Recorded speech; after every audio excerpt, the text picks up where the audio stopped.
Hey everyone. Today we're going to talk about Jehovah's Witnesses' interpretation of apocalyptic Bible prophecies involving Russia. While Ukrainians are being displaced from their homes and having their cities bombed, Watchtower is using this as an opportunity to fearmonger and frankly brag about its supposedly accurate end-time predictions. On Friday, February 25th, a day after Putin's war officially began, Watchtower updated the front page of its website, jw.org, with a stark red banner reading, "Russia invades Ukraine. Is Bible prophecy being fulfilled?" The banner links to an article which says, "The Book of Daniel foretold a rivalry between the King of the North and the King of the South." It goes on to direct people to a video produced by Watchtower about Daniel chapter 11 to learn why Russia and its allies can be identified as the King of the North. In addition to being opportunistic and in rather poor taste, this has caused distress among former, fading, or questioning members of Jehovah's Witnesses, particularly those in Ukraine, as Watchtower has been stating since 2019 that Russia is a major player in the end of the world. But Watchtower is wrong. Their end-time predictions have always been wrong, and they're wrong now. So that's what we're going to talk about today. Now, if you want a complete overview of Watchtower's current doctrine on Armageddon, you might want to check out an earlier video I did, which I'm going to link on the screen. Because today, we're going to be focusing specifically on its predictions regarding Russia. And for any Jehovah's Witnesses watching, we're going to be showing why these prophecies are wrong by Watchtower's own standards. So, there's a little teaser for you. Been working on effective introductions in the BE book. There are two things Jehovah's Witnesses are currently feeling pretty validated by. One, the phrase peace and security has popped up quite a bit recently in statements given by U.S. President Joseph Biden, Vice President Kamala Harris, and Ukrainian President Volodymyr Zelensky. Watchtower teaches that a cry of peace and security is a sign that a period of time known as the Great Tribulation is about to begin, and the Great Tribulation is essentially a countdown to Armageddon itself. The second thing Watchtower is pointing to is obviously Russia's aggressive invasion of Ukraine, as they have declared that Russia is the prophesied King of the North from Daniel 11. And to get a sense of what Watchtower is talking about, let's take a peek at that video they mentioned in that front page article of their website. Daniel received a prophecy about the coming of two rivals, the King of the North and the King of the South. How has it been fulfilled?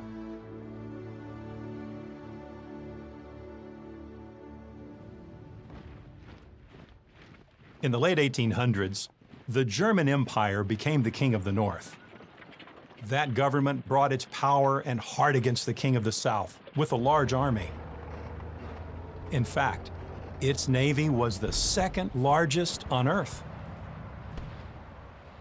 Who became the King of the South? The alliance between Britain and the United States. He fought during World War I with an exceedingly large and mighty army. He swept away and humbled the King of the North. Now, you might have noticed that this video makes some leaps of logic, we'll say. For example, it starts out by saying that in the 1800s, Germany became the King of the North. And the evidence Watchtower uses to back this up is none. There isn't any. It just says this and expects us to nod our heads.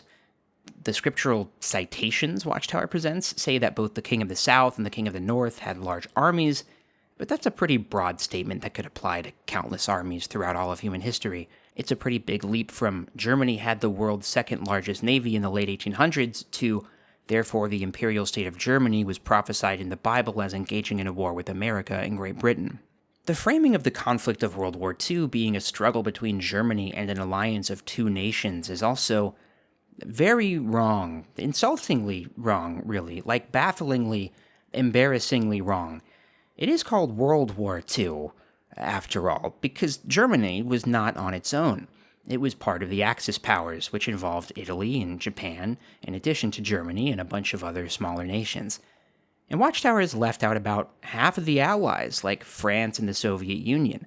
Not to mention, famously, America's then isolationist stance kept them out of the war until 1941, near the very end of the war when victory was more or less assured. Now, why would Watchtower do this? I honestly have no idea. It's not as if they wanted to assign one country to the role of each king in the prophecy, because the Anglo-American alliance is already two sovereign nations, and it's later revealed that the current king of the North is Russia and its allies. After Germany was defeated in World War II, the Soviet Union became the king of the North. It worked with the king of the South to put in place the disgusting thing that causes desolation, the United Nations. After the Soviet Union collapsed in 1991, it was unclear who would fill the role of the king of the North. For a time, God's people there had been able to preach and worship peacefully. But in recent years, Russia and its allies have pushed back at the king of the South. Both kings have accused each other of destructive cyber and economic attacks. But the king of the North has not limited his attacks to the king of the South. As foretold, he also entered into the land of the decoration. So Watchtower expects us to believe that when Daniel wrote about the king of the South, what he evidently really meant was some kings, plural, not a king of the South, but some kings. And those kings would not be kings. They would be adversarial alliances of disparate nations. And actually, the north and south parts don't really matter either. Daniel just threw in the cardinal directions for fun, I guess. And this sounds like a pretty crappy prophecy, to be honest. You wonder why a person would even bother writing something like this, something where every word actually means a different, sometimes contradictory word. But, and here's the twist, that's not what Daniel wrote. And the deception about this starts in literally the first 1 second of the video. Daniel received a prophecy about the coming of two rivals, the king of the North and the king of the South. The coming of two rivals. Just rivals, generally, engaging in a rivalry of some kind. And you'll notice, most importantly here, that they start with Daniel chapter 11, verse 25. And Watchtower is really hoping that you don't stop and think, what's in those previous 24 verses, I wonder? Because if you read them, it turns out it's not just some vague prophecy about two nondescript rivals rivaling over stuff. If we look at verse 2 of Daniel 11 in the New World Translation, it says, "Look, 3 more kings will stand up for Persia, and the 4th one will amass greater riches than all the others. And when he becomes strong by means of his riches, he will rouse up everything against the kingdom of Greece." See, this isn't some vague prediction about how at some point in the future 2 random nations will fight. It's about how Persia and Greece will fight. And I'd strongly recommend you read everything leading up to verse 25, where Watchtower starts, because it's incredibly specific about the sorts of things that will happen.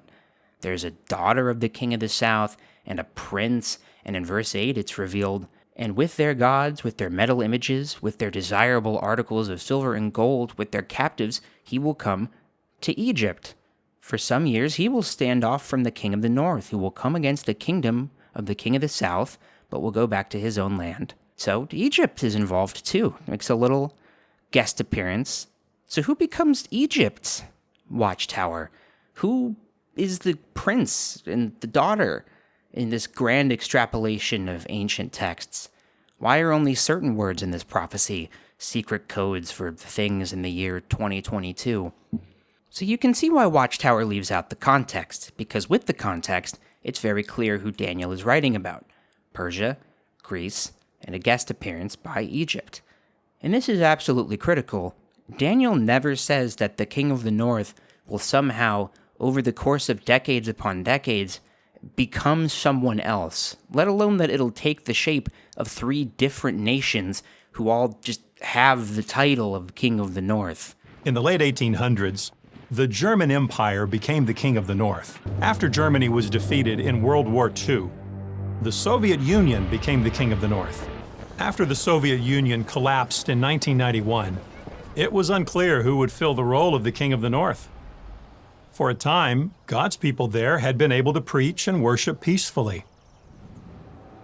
But in recent years, Russia and its allies have pushed back at the king of the South. You see, the weirdest thing about Watchtower's interpretation of this prophecy isn't just that they think an ancient text foretold a conflict between Russia and the United States in the year of our Lord 2022. They believe that the role Russia currently occupies used to be occupied by Germany Germany, of course, being a part of NATO and therefore a current ally of the King of the South.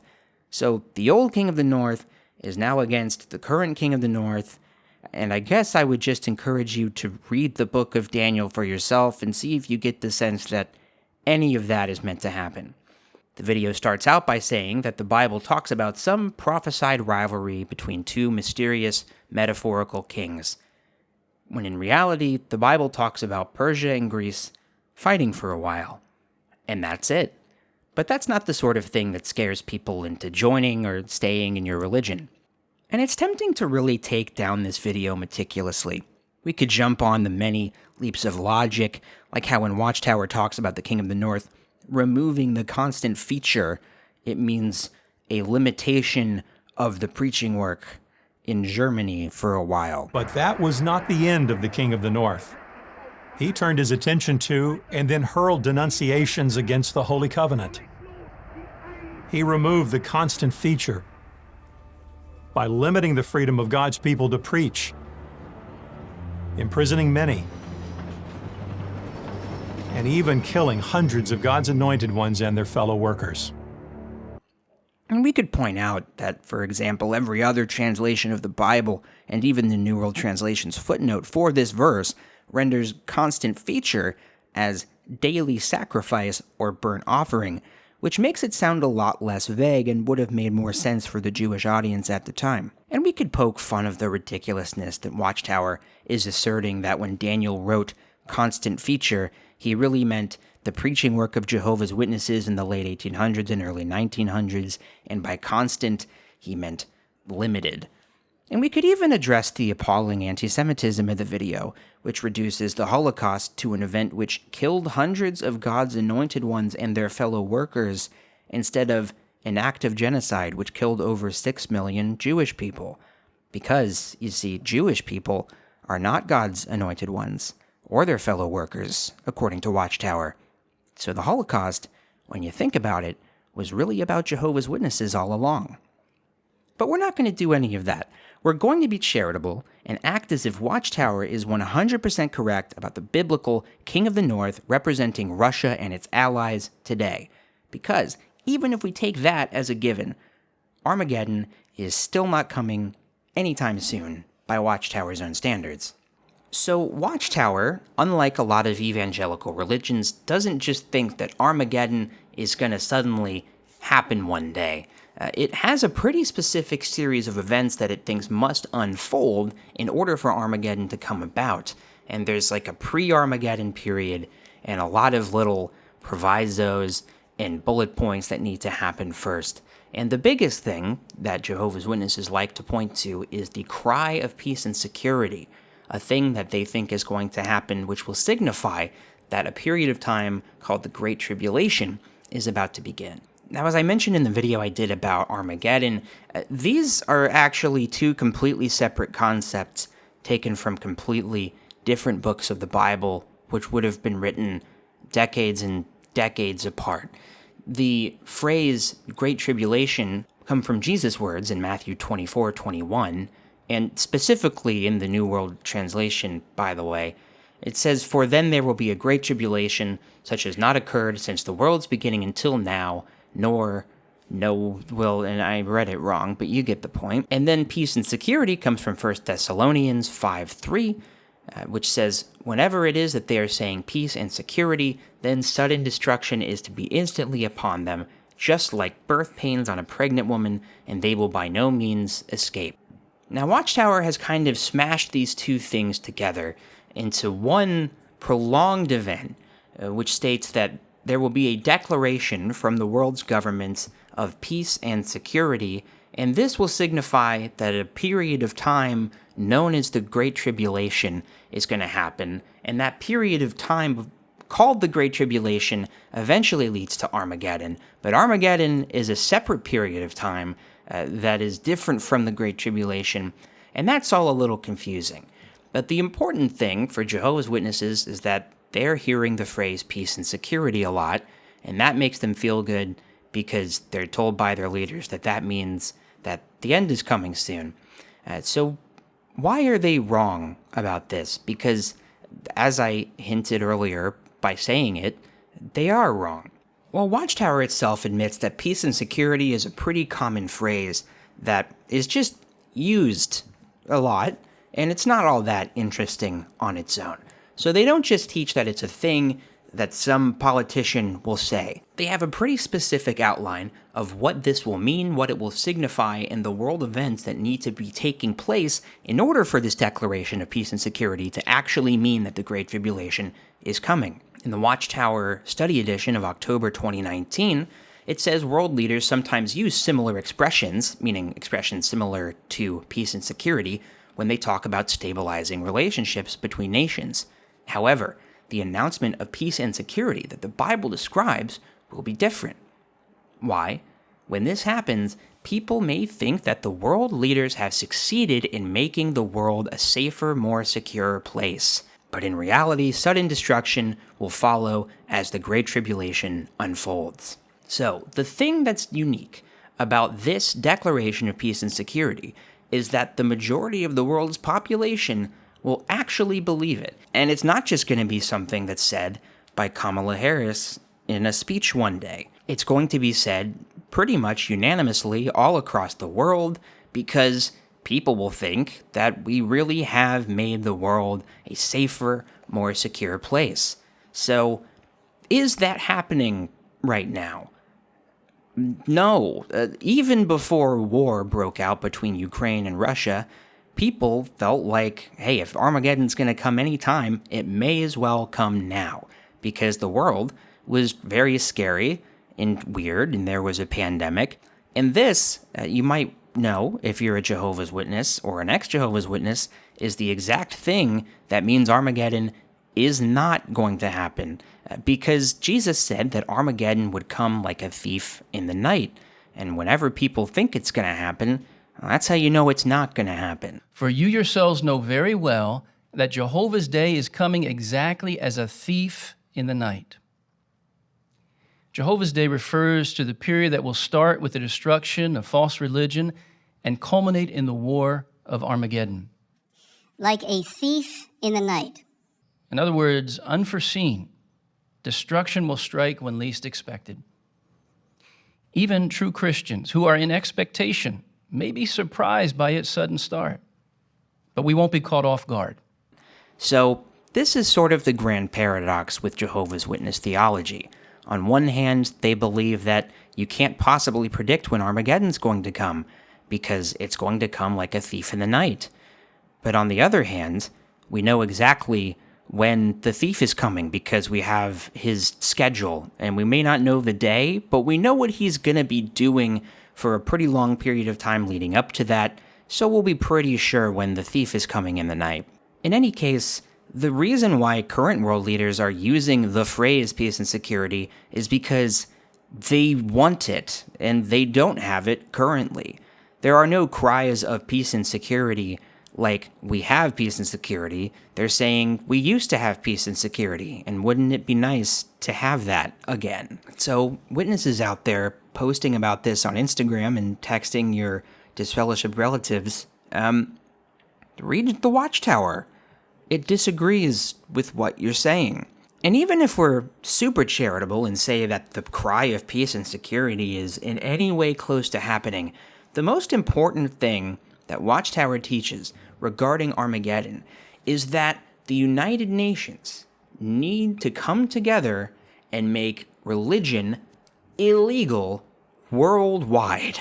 The cry of peace and security is only like a hint, a little clue that eventually, soon, the United Nations will come together and all shake hands and unanimously decide that religion, in general, just religion, will be outlawed. And this has some pretty crazy and interesting implications when you think about it. It means that every part of the United Nations, every nation that is united, needs to have independently agreed to ban religion as a concept, and that means that there needs to be a unanimous agreement on how to even define religion. And religion is a difficult thing to define. There are political movements that seem an awful lot like religions, And there are even atheist movements that are arguably religious, like the Church of Satan, for example. So, what's the difference between an organized religion and a bunch of people hanging out in their house talking about stuff they believe in? I don't know. The United Nations apparently needs to figure that out and figure out how to enforce it in every nation in the entire world. Atheism and hatred of religion has to become so prevalent, so unanimously accepted in society that every nation in the entire world is willing to abandon the idea of religious liberty, the thing that the United States, for example, was founded on in the first place, the thing that most nations were founded on in the first place, as a matter of fact. Witnesses like to say, well, look how the world changed overnight when it came to COVID. And it's true that the world can change very quickly, but there's a pretty big difference between something like a virus spreading quickly among people or a war breaking out between two nations that have had tense relations and conflict for the entirety of their existence, and every nation in the entire world coming together and agreeing to make religion illegal. So, are we, as a society, and by as a society, I mean planet Earth, anywhere close to a unanimous shunning of religion as a concept? No. So if you're a Jehovah's Witness watching this, earnestly and sincerely think about the sequence of events that would have to happen in order to make religion illegal across the entire world, and whether or not we are remotely close to that happening in the next 1,000 years. So, are times that we're living in scary? Yes, I would agree that they are. Are times that we're living in unpredictable? Yes. Could the world end? I guess so.